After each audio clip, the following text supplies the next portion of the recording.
Halo, selamat datang kembali di channel YouTube Pengabdi Voli. Apa kabarnya teman-teman semua, para penggemar voli Indonesia, para penggemar timnas Indonesia, dan juga khususnya para penggemar klub voli ataupun tim voli yang besok akan bertanding atau berlaga di Proliga 2025 nanti.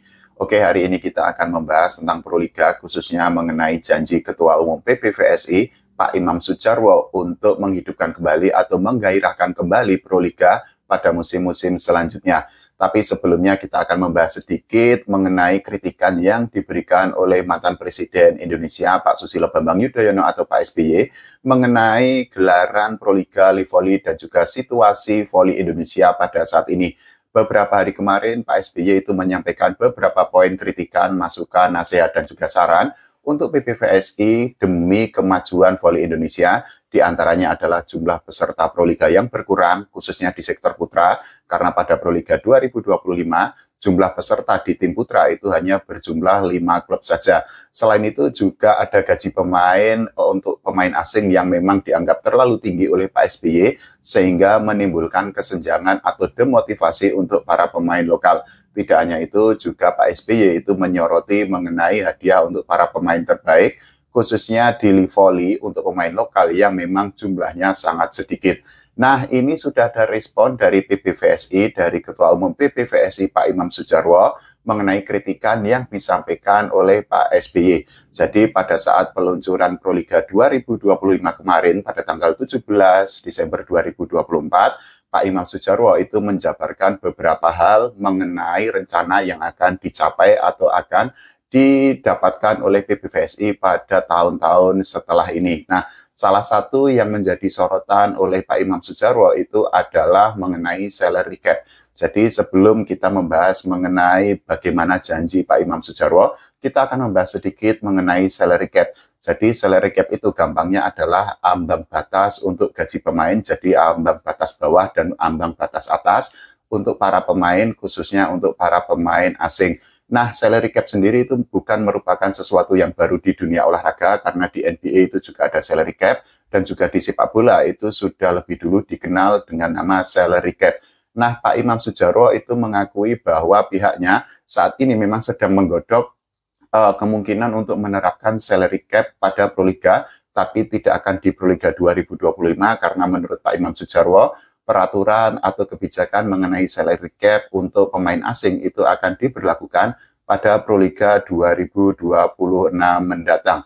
Nah, salary cap sendiri memang bertujuan agar klub itu memiliki kekuatan finansial yang hampir merata, jadi tidak ada klub yang terlalu superior atau terlalu kuat atau terlalu dominan, tapi di sisi lain tidak ada klub yang terlalu inferior atau terlalu tertatih-tatih atau terlalu kewalahan ketika mengikuti sebuah kompetisi, khususnya kalau kita bicara tentang kompetisi Proliga yang merupakan kasta tertinggi di Liga Voli yang ada di Indonesia. Nah, selain itu juga kalau kita bicara mengenai salary cap, tentu saja tujuannya adalah untuk menjaga kondisi finansial atau kondisi keuangan setiap klub agar lebih sehat lagi. Nah, kita akan masuk kepada janji yang disampaikan oleh Pak Imam Sudjarwo mengenai kritikan, saran, nasihat, dan juga masukan dari Pak SBY, khususnya kalau kita bicara tentang salary cap atau pembatasan gaji untuk para pemain yang berlaga di Proliga. Seperti yang tadi saya bilang bahwa Pak Imam Sudjarwo itu mengaku bahwa saat ini pihaknya itu sedang menggodok kemungkinan menerapkan kebijakan untuk salary cap di Proliga 2026 mendatang.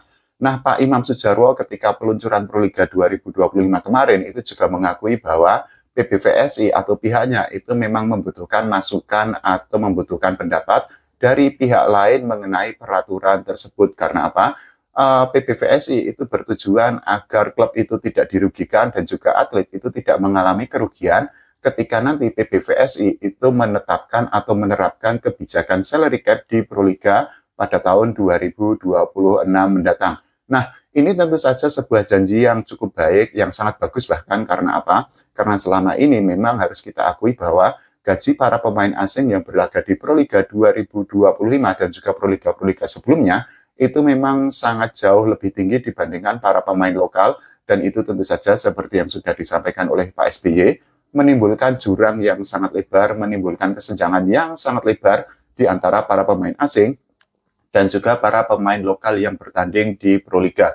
Nah, selain itu juga ini ada janji yang sangat menggembirakan dari Pak Imam Sudjarwo selaku Ketua Umum PBVSI untuk menggairahkan lagi voli yang ada di Indonesia. Salah satunya itu adalah dirinya atau pihaknya atau PBVSI itu menargetkan jumlah peserta untuk Proliga itu terus bertambah. Jadi kalau saat ini di Proliga 2025 besok tim putra itu baru berjumlah 5 tim dan di tim putri itu baru berjumlah 7 tim. Nah, menurut Pak Imam Sudjarwo selaku Ketua Umum PBVSI, pihaknya itu menargetkan ada 8 tim putra dan juga ada 8 tim putri yang akan bertanding di Proliga pada musim-musim selanjutnya.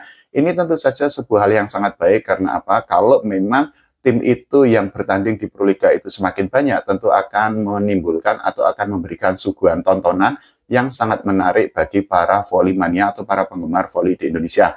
Selain itu juga tingkat kompetisi itu juga akan semakin sengit lagi dan tentu saja kompetisi yang kompetitif itu akan sangat berguna bagi para pemain atau para pemain voli yang berlaga di sebuah kompetisi, khususnya kalau kita bicara di Proliga. Nah, menurut Pak Imam Sudjarwo memang dirinya mengakui bahwa saat ini memang masih ada 5 tim putra yang berlaga di Proliga 2025 dan 7 tim putri yang berlaga di Proliga 2025. Meskipun demikian, Pak Imam Sudjarwo itu mengakui bahwa pihaknya itu tidak akan bisa untuk mengikut sertakan lebih dari 8 tim putra dan 8 tim putri di Proliga pada musim-musim selanjutnya. Karena apa? Menurut Pak Imam Sudjarwo, kalau sebuah kompetisi, khususnya kalau kita bicara Proliga, kalau Proliga itu diikuti lebih dari 8 tim putra dan juga lebih dari 8 tim putri, tentu saja durasi untuk Proliga itu akan semakin panjang. Nah, menurut Pak Imam Sudjarwo, ketika kompetisi itu terlalu panjang karena diikuti lebih dari 8 tim putra